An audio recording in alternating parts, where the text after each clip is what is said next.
variation in G due to height या altitude,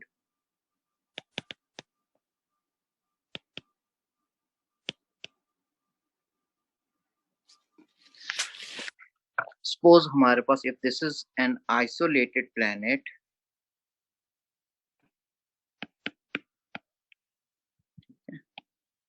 isolated planet है बेटे हमारे पास, आइसोलेटेड, इस पे कोई और फोर्स नहीं लग रही, ठीक है, कि एक्सटर्नल इंसान की कोई फोर्स नहीं लग रही, या एक आइसोलेटेड प्लैनेट मैंने कंसिडर कर लिया।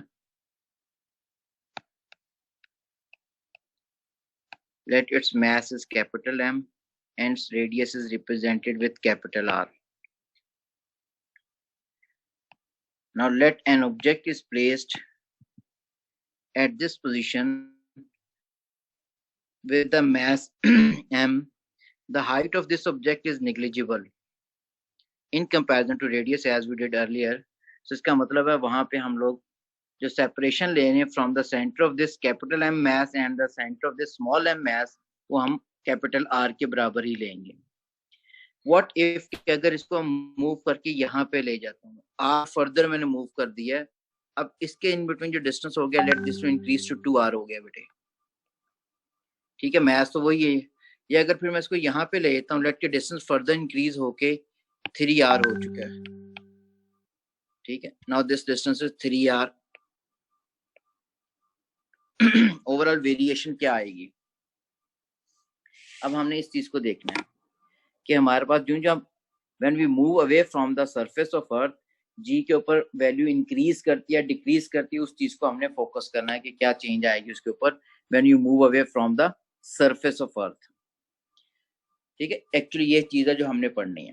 अब इसी चीज को मैं अगर यहाँ पे अगर बना लूं बेटे दोबारा, again this is planet with the mass capital M, radius is R. Let an object is placed at its surface, which is this one. Mass is M, and if you move it at this position, now this is again mass M, ठीक है। Now the height which it took from the surface of Earth, वो बेटे मैंने ये ले ली, ठीक है। Now the separation जो होगी हमारे पास सेंटर ऑफ अर्थ से लेके इसके प्लैनेट तक, क्योंकि इसके वो जो सेंटर ऑफ ग्रेविटी है हमारे पास वो उसकी हाइट बहुत ही कम है, तो उसको वैसे ही स्मॉल आर से रिप्रेजेंट कर रहा हूँ। मैंने ये कहा कि आर जो है वो capital R radius of earth plus H के बराबर है। अब हम देखें कि हाइट कितनी हम ज्यादा करते हैं उस लिहाज से फिर हमारे पास वेरिएशन आ जाएगी। अब ये जो हमारे पास पहली जो गिवन है बेटे हमारे पास सरफेस ऑफ अर्थ के ऊपर है, तो यहाँ पे हम लिख रहा हूँ value of ji at the surface is g s, Cambridge में की हुई थी वही मैं यूज कर रहा हूँ, एस फॉर सरफेस है, the value of ji at the surface of this planet या अर्थ, और यहाँ पे क्योंकि हाइट के ऊपर आ रही है तो value of ji at the height h, ये हमने देखी। अब जो इसकी सोर्स इक्वेशन होती है हमारे पास, सोर्स कॉन्सेप्ट तो यही है कि ग्रेविटेशनल फील्ड स्ट्रेंथ की डेफिनेशन क्या है, gravitational force per unit mass, यानी ग्रेविटेशनल फोर्स को आप वेट के बराबर इक्वेट करते हो इसको। तो बेटे अगर मैं ग्रेविटेशनल फोर्स को वेट के बराबर इक्वेट कर दूं, अब मैं दोनों को अलग अलग ट्रीट करेंगे हम लोग। बेटे हमारे पास पहले देखते हैं सरफेस के ऊपर क्या आता है, at surface because gravitational force is concentrated at the centre, तो सेंटर से लग रही होती है, तो इस पे हमारे पास ग्रेविटेशनल फोर्स का फॉर्मूला आ गया, capital G capital M small m over the separation between them is capital R के बराबर है रेडियस ऑफ प्लैनेट की अर्थ के बराबर, this is equal to m g, और मैं अगर बेटे एस लिख रहा हूँ सबस्क्रिप्ट में कि value of ji at the surface है। अब इसमें जो चीजें जो कैंसिल आउट होती हैं इनको आप कैंसिल आउट कर दो, ये यहाँ से ये कैंसिल आउट हो गया बेटे, ठीक है। अब इसको फर्दर अगर मैं value of ji at the surface निकालूं तो value of ji at the surface further equal to G M over R square, that this the first equation. अब नेक्स्ट एट हाइट या एल्टीट्यूड, एच हाइट पे निकालूं, main equation तो ऊपर जो मैंने लिख दी है ब्लैक से F g is equal to W उसी के बराबर ही है। अब यहाँ पे अगर आप पुट करते हो तो वही capital G capital M small m, अब इनके दरमियान जो डिस्टेंस आ रहा है वो स्मॉल आर के स्क्वायर हो गया। दिस एम जी और एच आप सब्सक्रिप्ट में लिख दोगे इस तरीके से। यहाँ पे मैथ जो है कैंसिल आउट हो रहा है, कैंसिल आउट कर दिया, तो हमारे पास फर्दर जो है value of ji at height किसके बराबर आ रही है, this is G M over R square. Let this is the second equation. अब एनालिसिस वाले पार्ट पे अगर आ जाए बेटे हम लोग, हमने क्या किया, अगर हमने कंपैरिजन करना है इसको तो हम क्या करेंगे, 2 को 1 से डिवाइड कर दें ताकि रिलेशनशिप दोनों के बिटवीन आ जाए। डिवाइड 2 बाय 1, बेटे अगर डिवाइड कर दिया तो value of ji at height और value of ji at surface equals to G M over R square over G M over capital R square.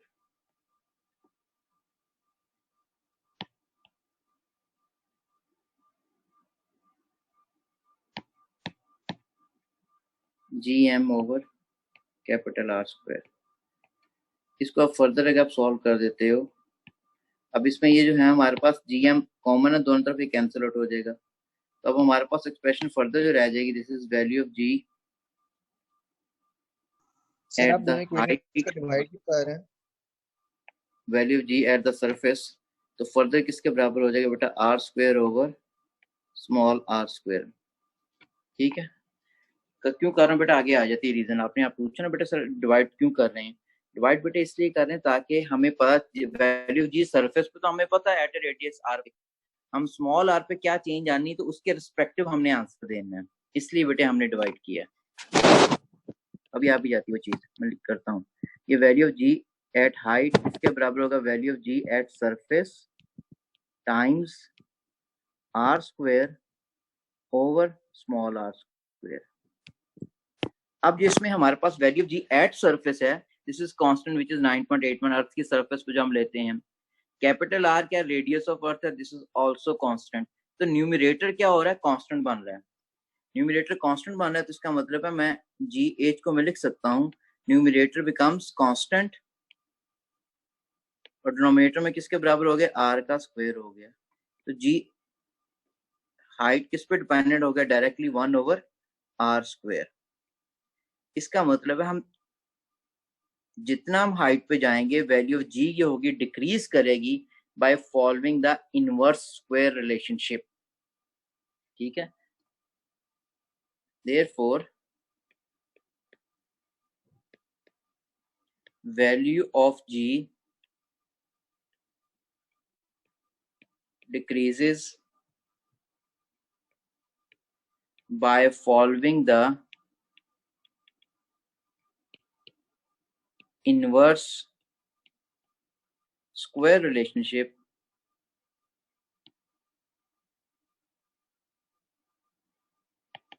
when moved away from surface of planet या अर्थ। ठीक है, अब ये question आया तो sir आपने divide क्यों किया, बेटे डिवाइड इसलिए किया था क्योंकि वैसे भी देखो फॉर्मूला जो होता है इसके अंदर डिनोमिनेटर में आर का स्क्वायर आ रहा था, मैंने देखा जो फैक्टर कांस्टेंट है वो कांस्टेंट आ सके, पूरा रिलेशनशिप हम डिफाइन कर सकें, इसलिए डिवाइड किया हुआ। ठीक है, अब इसकी स्नैपशॉट ले लो ताकि मैं नेक्स्ट पेज पे भी जा सकूं।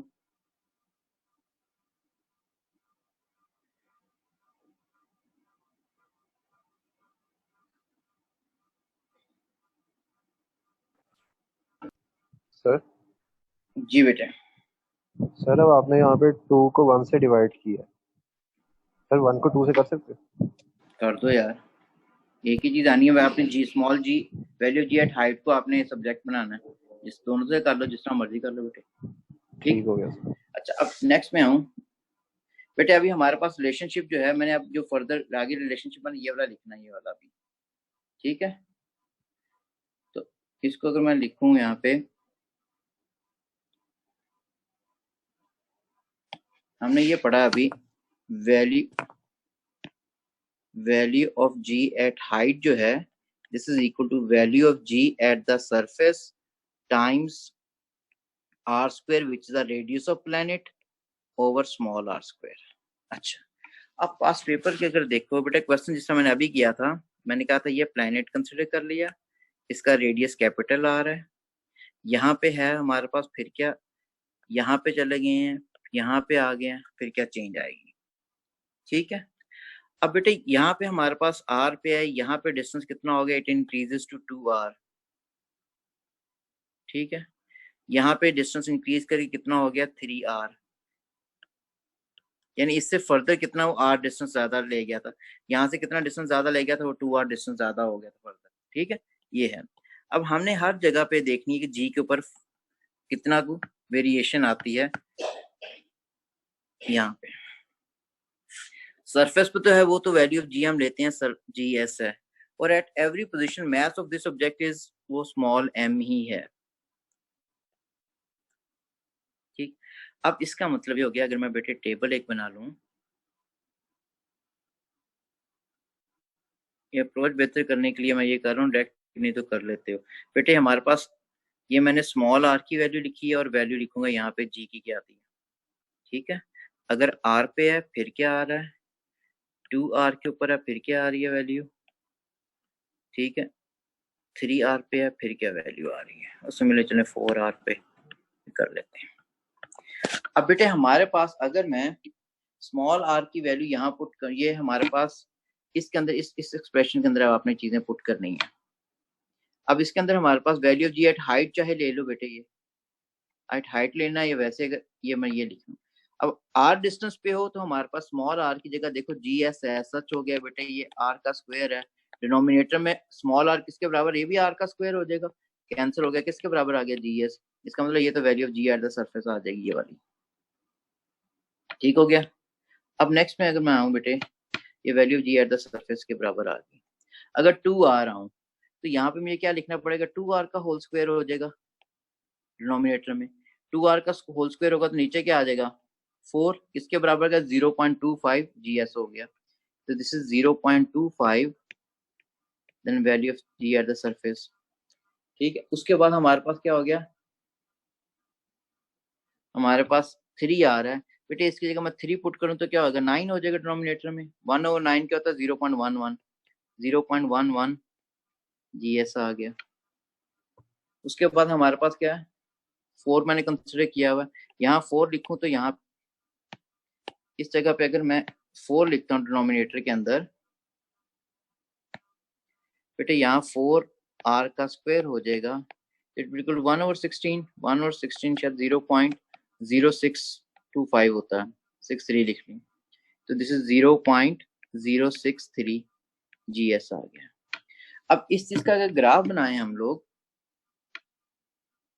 This is the vertical axis and let's assume this is the horizontal axis।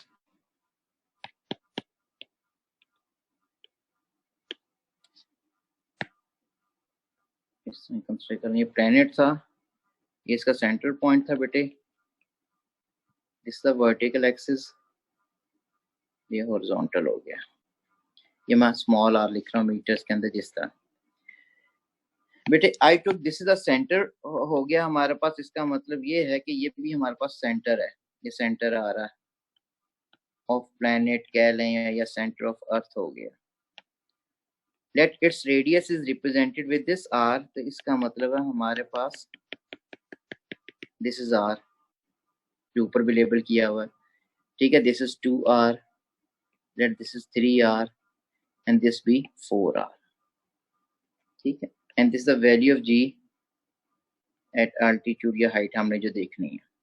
अब हमारे पास अगर हम सरफेस के ऊपर हैं तो वैल्यू g किसके बराबर आ रही थी हमारे पास, दैट इज दिस वन, इसको हम value of g at the surface gs है, हम इस जगह पे हैं। अब बेटे ये इन वैल्यूज को और इन वैल्यूज को अगर आप प्लॉट करते हो तो मेरे पास जो ग्राफ बनना है कुछ इस किस्म का बनना है।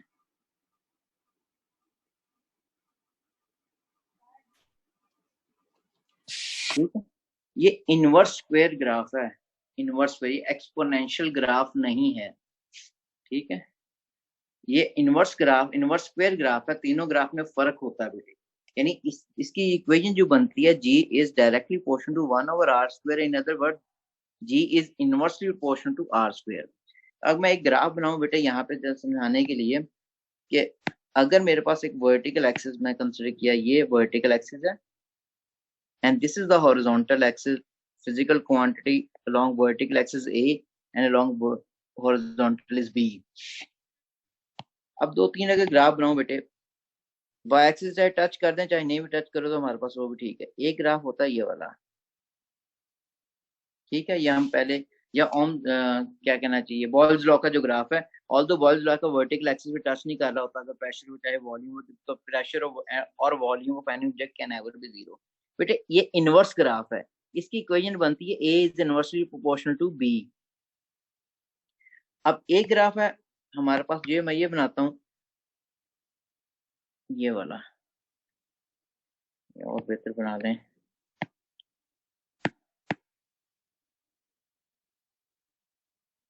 ये इस किस्म का, ये जो ग्राफ है ये एक्सपोनेंशियल ग्राफ है, लॉगरिथमिक ग्राफ है। इसकी इक्वेशन बनेगी A is directly proportional to E raise पर माइनस बी।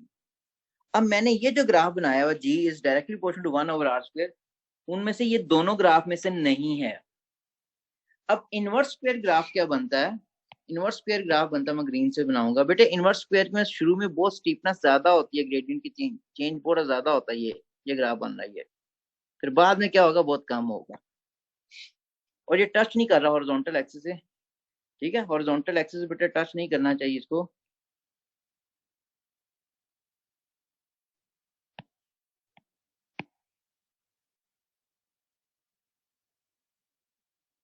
यानी ये ग्राफ है सारे। तो मैंने ये, अब ये मैं तीसरे लास्ट ग्राफ जो बनाया ग्रीन से बेटे, इसकी इक्वेशन बनती है हमारे पास, this is A is directly proportional to 1/b square. तो इनवर्स स्क्वायर ग्राफ ये होता है।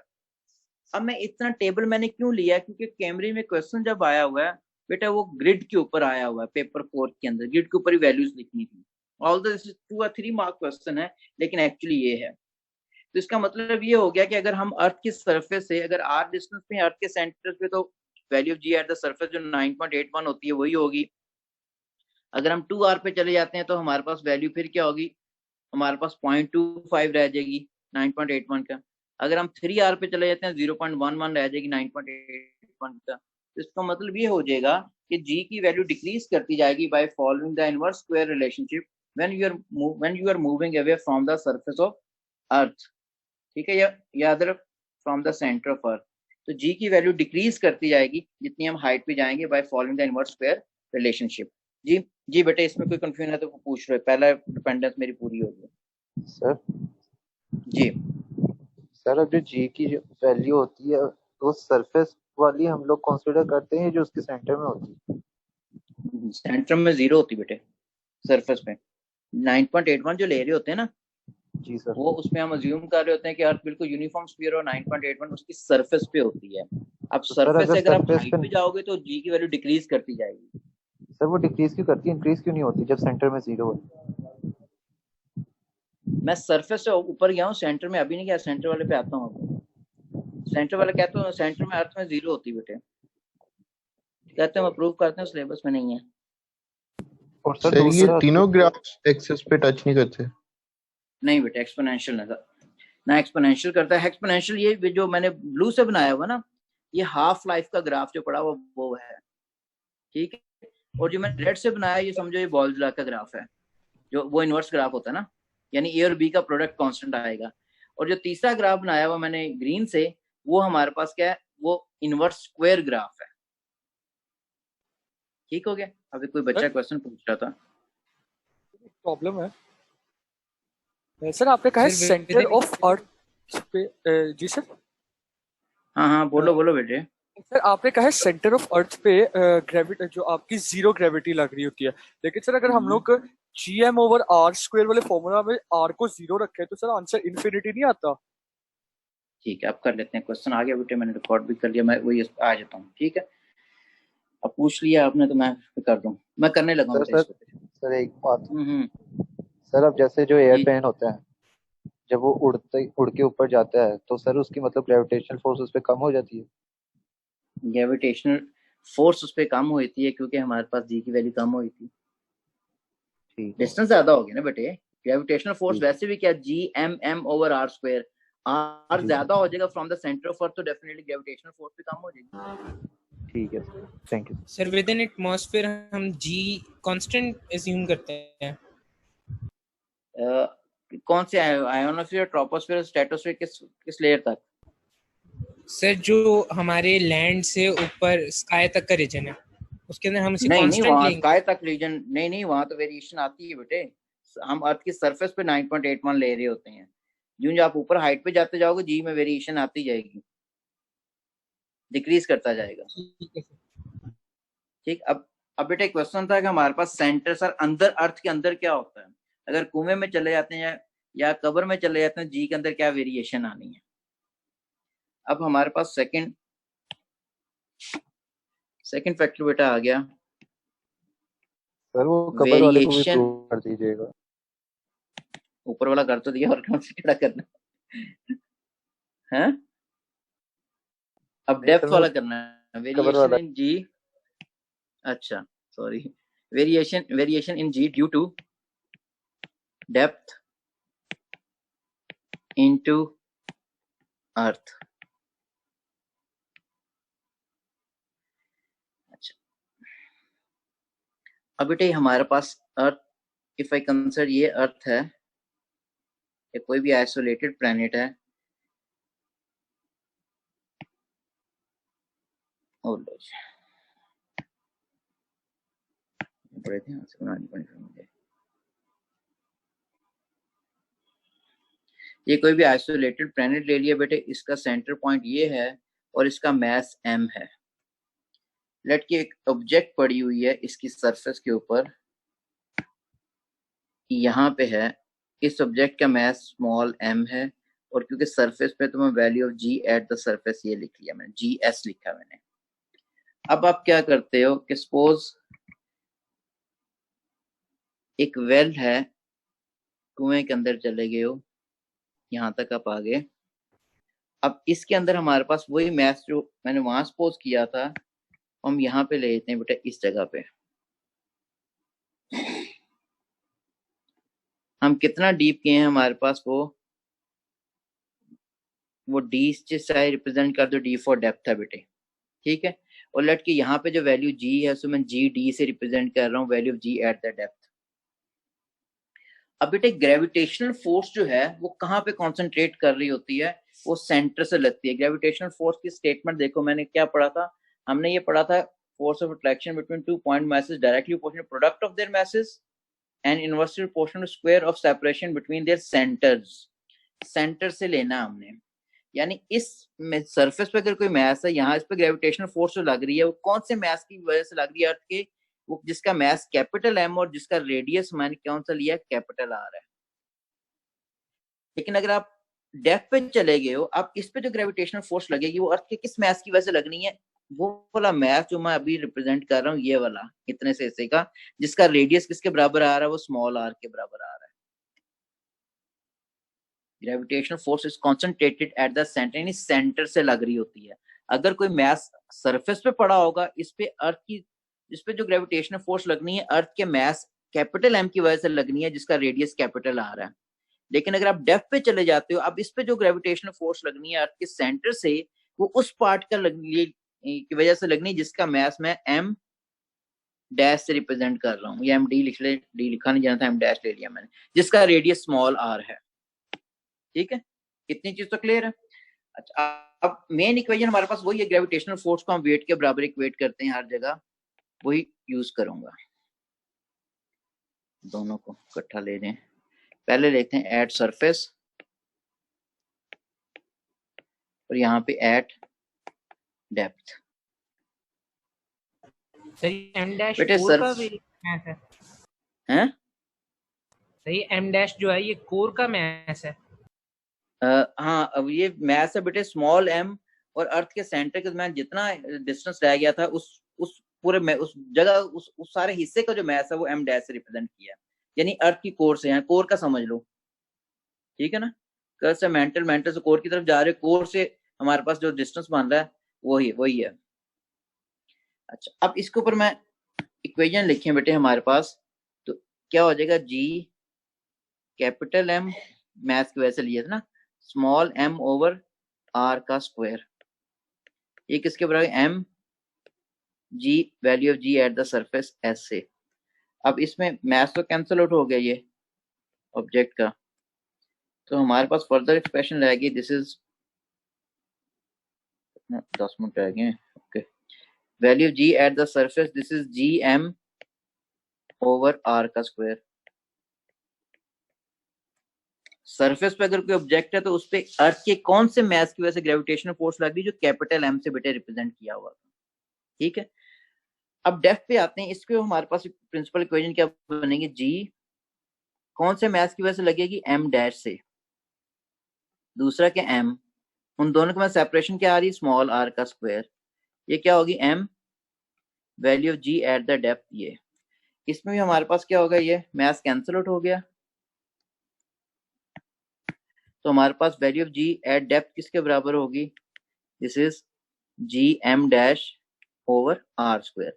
अब पिछले वाले क्वेश्चन में हमने क्या किया था बेटे, हमने पिछले वाले क्वेश्चन में ये किया था, उसमें जी और एम कांस्टेंट आ रहे थे, डिवाइड करके कैंसिल आउट कर दिया, यहाँ कैंसिल नहीं हो रहा है, एम की वैल्यू कुछ और है और एम डैश की वैल्यू कुछ और है, एम डैश की वैल्यू बहुत कम है in comparison to capital M. तो इसके लिए अब एम और एम डैश को एलिमिनेट करने के लिए हम कॉन्सेप्ट अप्लाई करेंगे डेंसिटी का, ठीक है। तो I can write to eliminate m and m dash, we assume earth as a sphere with uniform deposits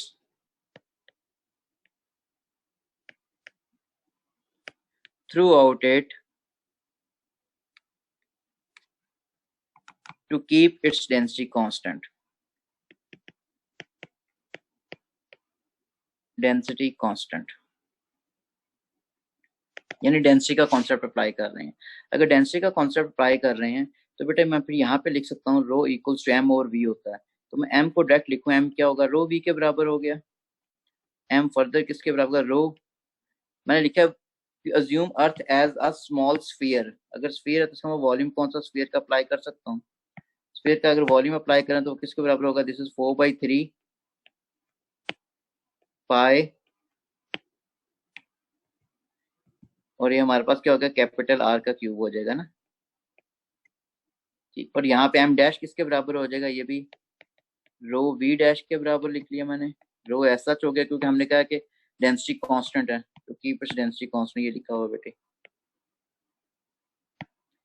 तो अब हमारे पास ये किसके बराबर होगा, 4/3 पाई, ये स्मॉल आर का क्यूब हो जाएगा बेटे। अब ये वाली वैल्यू इक्वेशन 1 और 2 में पुट करो रिस्पेक्टिव वैल्यू, ठीक है। फिर 4 equation 1 and 2 are modified as, अब बेटे हमारे पास value of ji at the surface किसके बराबर होगी, जी ओवर आर स्क्वायर, और उस m की जगह मैं पुट कर सकता हूँ 4/3 पाई एम डैश, एम डैश बेटे डायग्राम में देखो उस हिस्से का मैथ है जिसका रेडियस आर है फ्रॉम द सेंटर ऑफ अर्थ, 4/3 पाई ये आर का क्यूब हो गया। अब इसमें जो चीज कैंसिल आउट हो रही है उसको कैंसिल आउट करो, हमारे पास बेटे आर का स्क्वायर जो है इसके क्यूब से कैंसिल आउट हो रहा है, तो इक्वेशन क्या रहेगी, value of ji at the surface जो है 4/3 पाई जी आर रह जाएगा, this is the third equation. अब पूरा मुझे कर लेने फिर क्वेश्चन कीजिएगा जो क्वेश्चन होगा बेटे आपका, ठीक है। 34 है क्योंकि 40 पे कवर भी होना है इसने। अब हमारे पास दूसरा अगर करूं, हमारे पास बेटे value of ji at the depth किसके बराबर हो जाएगी, this is G over R square, ये भी फर्दर पुट कर दिया 4/3 पाई स्मॉल आर क्यूब, यहाँ पे जो चीज कैंसिल होती है उसकी कैंसिल आउट कर दो, आर स्क्वायर जो होगा इसकी क्यूब से कैंसिल आउट हो जाएगा। Value of ji at the depth अगर फर्दर करते हो, again this is 4/3 pi G R रह गया।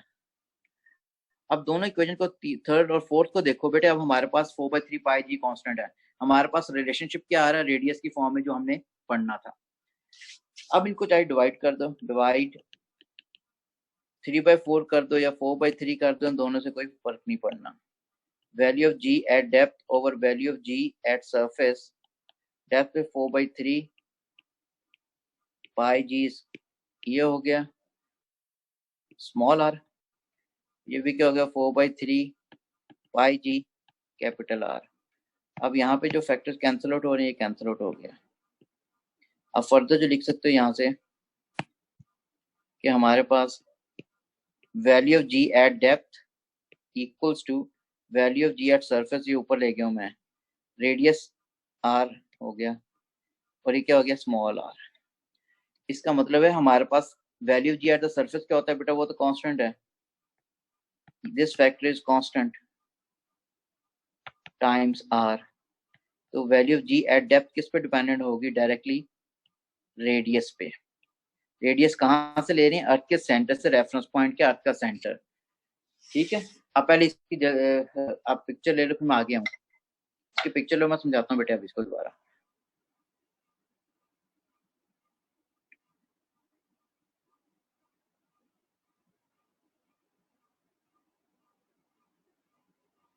ओके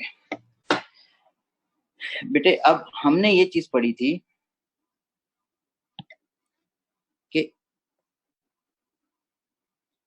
ये केस मैंने आपसे, ये था हमारा, ठीक है। यहाँ पे अगर अर्थ का ये सेंटर पॉइंट मैं कंसिडर करूं तो ये मैंने बेटे कंसिडर किया हुआ था एम डैश। बच्चा एक पूछ रहा था सर किसका मैस है, ये है, इसका रेडियस बेटे आर लिया हुआ था, यहाँ पे मैस एम था और value ji at the depth ये थी, डेप्थ ये इनटू द अर्थ थी, ये वाली होगी। दूसरा मैस मैंने यहाँ पे कंसिडर किया हुआ था which is value of ji at the surface और इसका रेडियस कैपिटल आर था। हमने रिलेशनशिप ये प्रूव किया है, value of ji at depth जो है this is value of ji at the surface over capital R times small R. तो value of ji at the depth किस पे डिपेंडेंट होगी, आर के ऊपर। आर कहाँ से ले रहे हो, अर्थ के सेंटर से। इसका मतलब जब हम अर्थ के सेंटर से हैं यहाँ पे, तो आर की वैल्यू क्या होगी, 0। अगर आर 0 है इसका मतलब जी की वैल्यू भी क्या है, 0 है अर्थ के सेंटर पे। जब हम मूव करते हो अर्थ के सेंटर से अर्थ की सरफेस की तरफ, तो आर इंक्रीज होना शुरू हो गया। आर इंक्रीज होना शुरू हो गया, इसका मतलब जी की वैल्यू भी इंक्रीज होना शुरू होगी। यहाँ पे जाके हमारे पास आर की वैल्यू क्या, मैक्सिमम इसके बाद, ठीक है ना। आर की वैल्यू मैक्सिमम, तो इसका मतलब जी की वैल्यू भी क्या होगी, मैक्सिमम होगी। इसके बाद अगर आप यहाँ पे जाते हो तो इसका मतलब आप हाइट पे जाना शुरू हो गया, अर्थ के सरफेस से ऊपर जाना शुरू हो गया आप। तो आपने पिछला जो डिपेंडेंस पड़ी थी वो फिर अप्लाई होगी, फिर ये अप्लाई नहीं होगी। इसका मतलब जी की वैल्यू जो है डिपेंडेंट होती है डायरेक्टली, ठीक है, to are, and that are is taken from the centre of अर्थ। इसमें जी की वैल्यू सेंटर ऑफ अर्थ पे क्या होगी, 0 होगी। And when you move away from the centre of earth to its surface, तो जी की वैल्यू क्या होगी, वो इंक्रीज करेगी। अब इसी का बेटे अगर मैं ग्राफ बनाऊं, ये सेंटर पॉइंट आ रहा था, ये वाला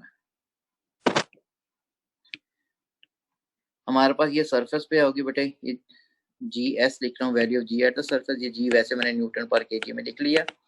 इसका मतलब हमारे पास ये इतना हिस्सा क्या आ रहा है, ये तो रेडियस आ रहा है। अब इनसाइड द अर्थ हमारे पास क्या ग्राफ बनेगा, बिल्कुल स्ट्रेट लाइन ग्राफ बनेगा, because G is depending directly on this one, ये इनसाइड अर्थ। उसके बाद क्या बनेगा, वो इनवर्स स्क्वायर लॉ को फॉलो करते हुए ये होगा। इसका मतलब जी की मैक्सिमम वैल्यू कहाँ पे आ रही है, वो बेटे आ रही है आपकी सरफेस के ऊपर, ठीक है। जब अर्थ के अंदर जाते हो जी की वैल्यू फिर डिक्रीज करती है, अर्थ से बाहर जाते हो जी की वैल्यू फिर क्या हमारे पास वो डिक्रीज करेगी by following the inverse square relationship, ठीक है। हाँ, अब क्वेश्चन, अब इनसाइड द अर्थ जो वैसे करने की जरूरत नहीं है, वैसे ग्राफ याद कर लेना कि इनसाइड द अर्थ डायरेक्टली होता है, वैसे सवाल सुन नहीं आना इस पे। आउटसाइड द अर्थ सिलेबस में आपको क्वेश्चन करते जा रहे तो मैंने प्रूव करवा दिया। सर एक और कंफ्यूजन है, बस वो बताते सर, जब आप सरफेस ऑफ अर्थ वर्ड कह रहे होते हैं, आप सरफेस उसको कंसीडर करें सर जिस पे हम चल फिर रहे हैं। हाँ जी, ठीक है, और सर उसके ऊपर में एटमॉस्फेयर आता जाता यहाँ पे अर्थ से उसके साथ स्पेस के साथ कनेक्ट होती है। ठीक है, हाँ बिल्कुल, हाँ जी ठीक है। अब इसने बेटा मैंने कंटिन्यू होना है इसने अभी, और क्वेश्चन है तो कोई सर अगर क्वेश्चन हम नहीं? अर्थ की हाँ पूछो बेटे। अगर हम अर्थ के बिल्कुल सेंट्रल पॉइंट जो आपने ड्रॉ किया हुआ है वहां पर चले जाएं तो क्या ग्रेविटी हमें वहां पे एक्सपीरियंस होगी?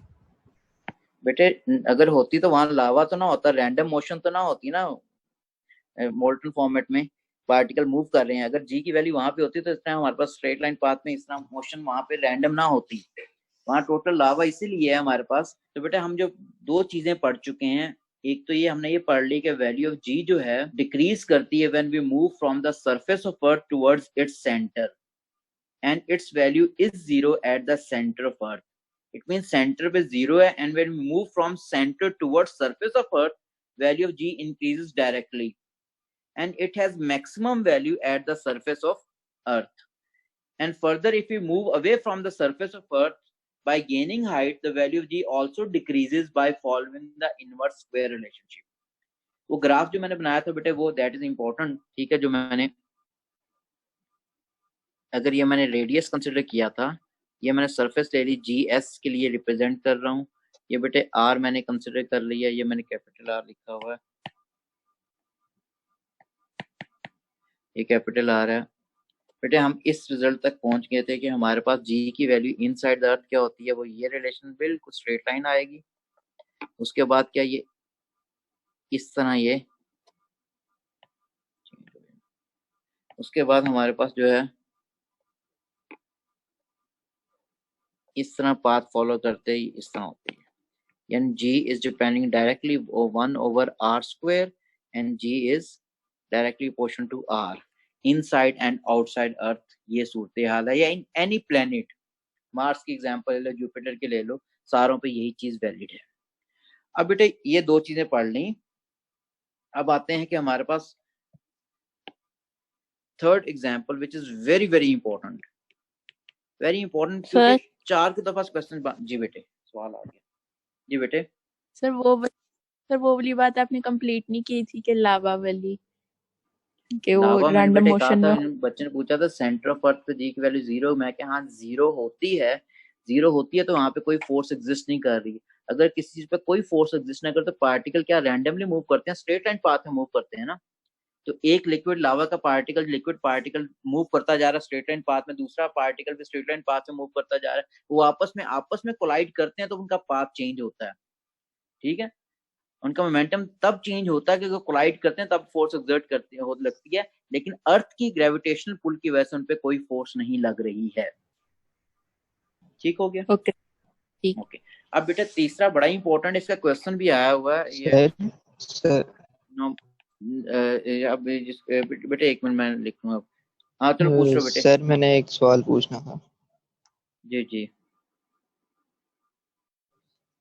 सर अगर कोई बंदा माउंटेन पे खड़ा है और है अर्थ की सरफेस पे ही, और अगर कोई फ्लैट किसी सरफेस पे खड़ा है तो वो दोनों की जी की वैल्यू एक सेम होगी, क्योंकि हाइट तो वेरी कर रही है। बेटे अर्थ की सरफेस पे मतलब ये है कि आप वो कंसिडर कर रहे होते हो सी लेवल, इन अदर वर्ड्स, ठीक है, उसकी डेप्थ नहीं ले रहे होते हो। अगर सी लेवल से ऊपर जाते हो तो वो हाइट कंसिडर हो रही होती है, ठीक है। ऑल्दो आपका वो कांटेक्ट होता है अर्थ के साथ, ठीक है। अब बिल्डिंग पे एक बिल्डिंग ले लेते हैं, ठीक है, तो आप एफल टावर की एग्जांपल ले लो, उसकी सरफेस के ऊपर हो, बिल्कुल नीचे हो तो फिर कुछ हो रहा है, आप उसके फ्लोर पे ऊपर वाले फ्लोर पे चले जाओ, फिर एच हाइट ज्यादा हो जाएगी, 5 जी की वैल्यू में वेरिएशन आती है। और ये एक्सपेरिमेंट भी कंडक्ट किया था गैलीलियो ने वहां जाके, ठीक है, तो वहां पे जी की वैल्यू कम आई थी, ऑल्दो उस टावर का जो अर्थ की सरफेस के साथ कांटेक्ट है उसी तरह जिस तरह एक आप उसकी एग्जांपल दे रहे हो पहाड़ की, ठीक है। तो अगर हम ले रहे होते हैं ना कि अर्थ का रेडियस, इन अदर वर्ड्स हम सी लेवल से हर चीज बेटे कंसीडर करते हैं, ठीक हो गया सर। अब थर्ड इज वेरी इंपॉर्टेंट बेटे, हमारे पास इस पे क्वेश्चन भी आ चुका है, स्पेसिमेन 16 के अंदर था, स्पेसिमेन पेपर जून 2016, और ये है कि this is now variation in G due to rotation of earth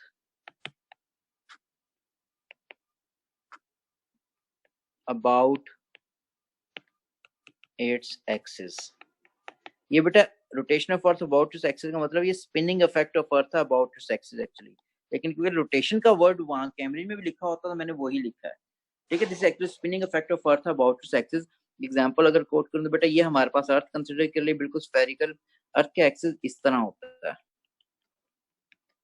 ठीक है, और अर्थ रिवॉल्व करती है एंटी क्लॉकवाइज डायरेक्शन के अंदर फ्रॉम वेस्ट टू ईस्ट, यानी इस तरफ देखो वेस्ट होता है बेटा, इस तरफ ईस्ट होता है, ऊपर नॉर्थ तो यहाँ साउथ। लेकिन इसी को जब हम पढ़ रहे होते हैं इस लेवल पे, एंगल ऑफ डिप वगैरह नहीं कंसीडर करते हम, ये अर्थ ही कंसीडर कर लिया, कोई प्लेनेट कंसीडर कर लिया, हम एक्सिस ये बिल्कुल वर्टिकल ले गया बेटे में। अब अर्थ रिवॉल्व कर रही है इन एंटी क्लॉकवाइज डायरेक्शन, जिस तरह मैंने अभी यहाँ पे एग्जांपल दी थी यहाँ, ठीक है, from west to east. Time period कितना होता है बेटा अर्थ का रोटेशन का 24 है आवर्स। तो एंगुलर वेलोसिटी इसकी किसके बराबर आएगी, omega is equal to 2 pi over capital T से, और कैपिटल टी को आप 24 टाइम्स 36 से मल्टीप्लाई करोगे ताकि आंसर सेकंड में आ जाए। मैं डायरेक्ट आंसर लिख रहा हूँ 7.27 टाइम्स 10 टू रेस पर -5 रेड पर सेकंड आ जाएगा, रेडियन पर सेकंड। अच्छा, अब बेटे हमारे पास अगर कोई चीज यहाँ पे है अर्थ के इस जगह पे, तो ये कौन सा रीजन आता है, इक्वेटर का। तो मैंने लिख लिया value of ji at equator. Let the mass of this object be represented with small m।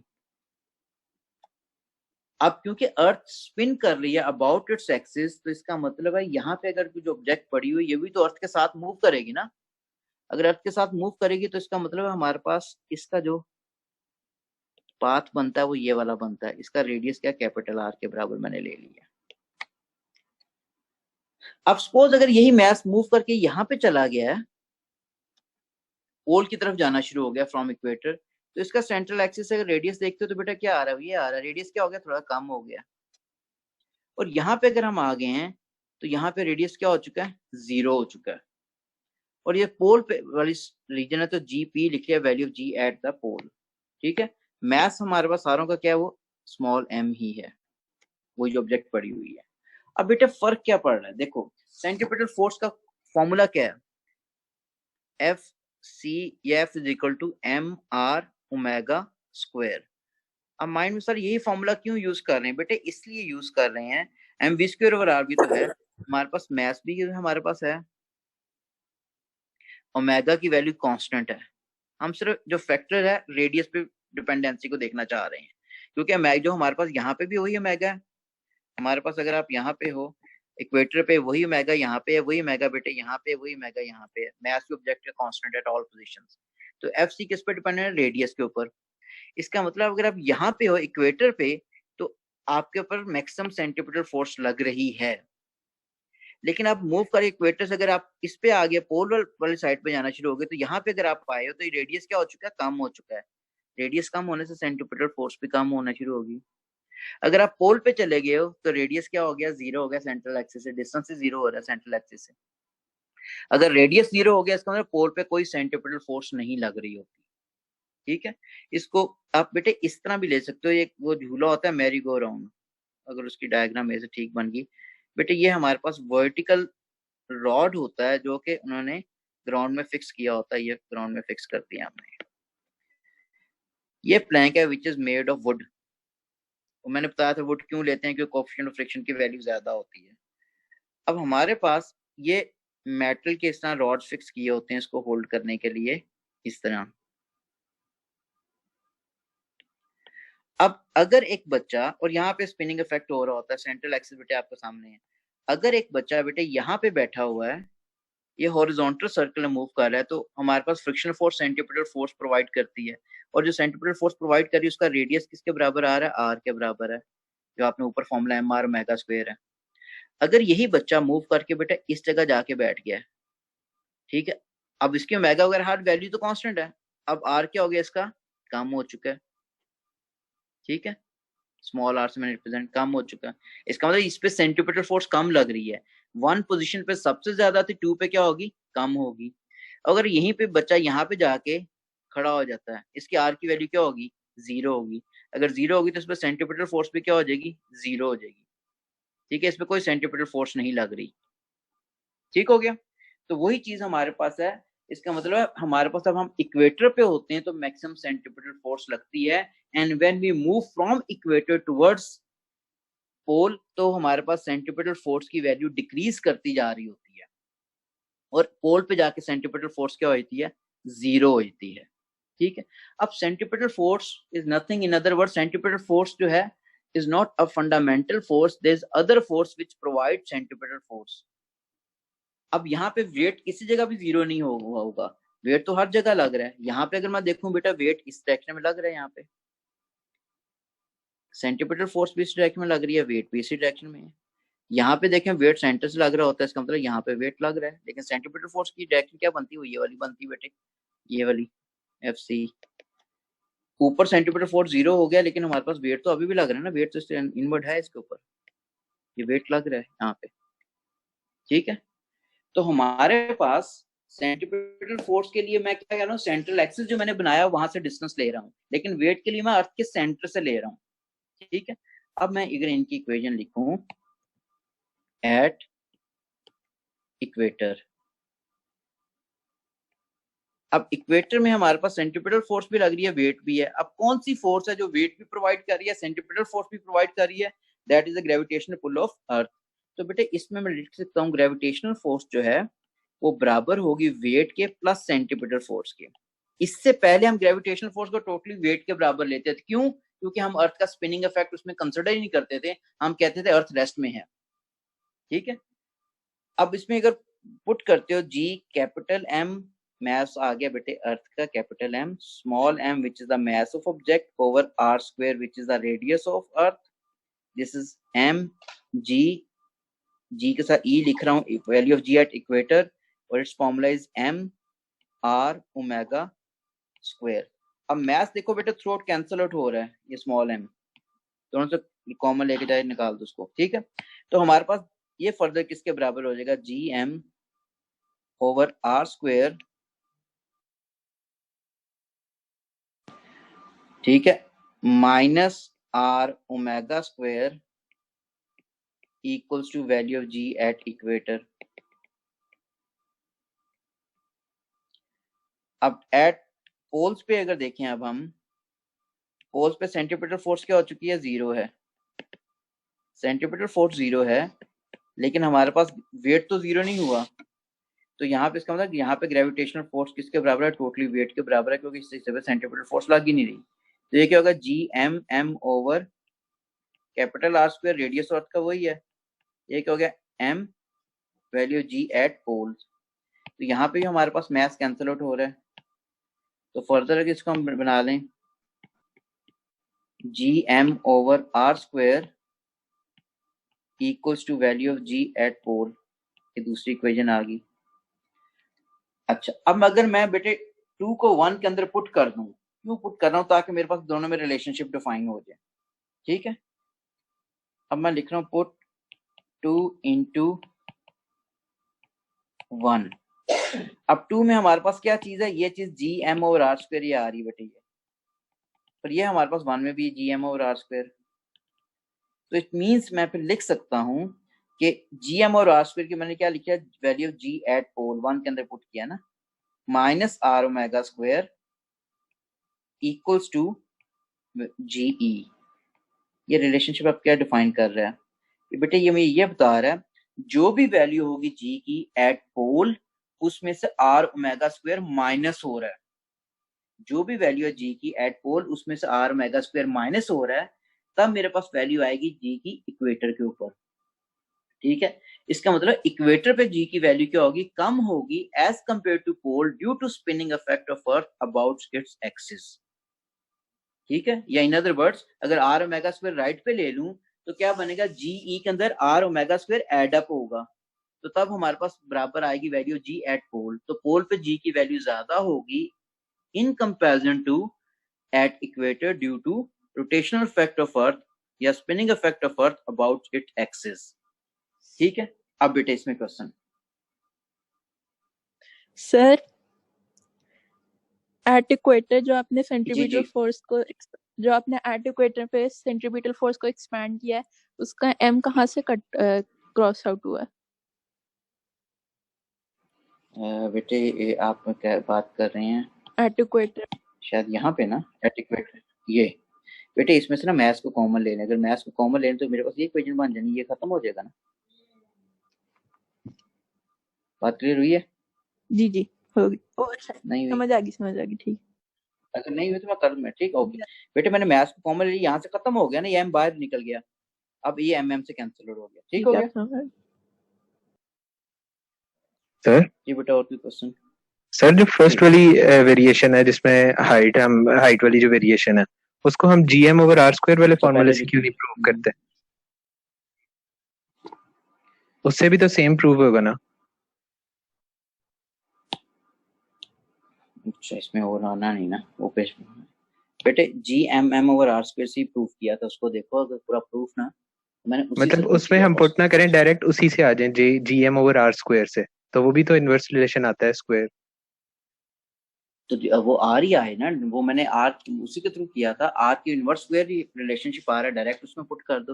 लेकिन वो आर क्या होता है, सेंटर फर्स्ट से लेते हैं और सेंटर फर्स्ट से रेडियस सरफेस तक वो वैल्यू को जो है कुछ और है, उसके बाद जाओगे तो फिर वो वेरिएशन आनी शुरू हुई थी। बिल्कुल ठीक है, कर सकते हो। ठीक हो गया। ओके बेटे नाउ 459।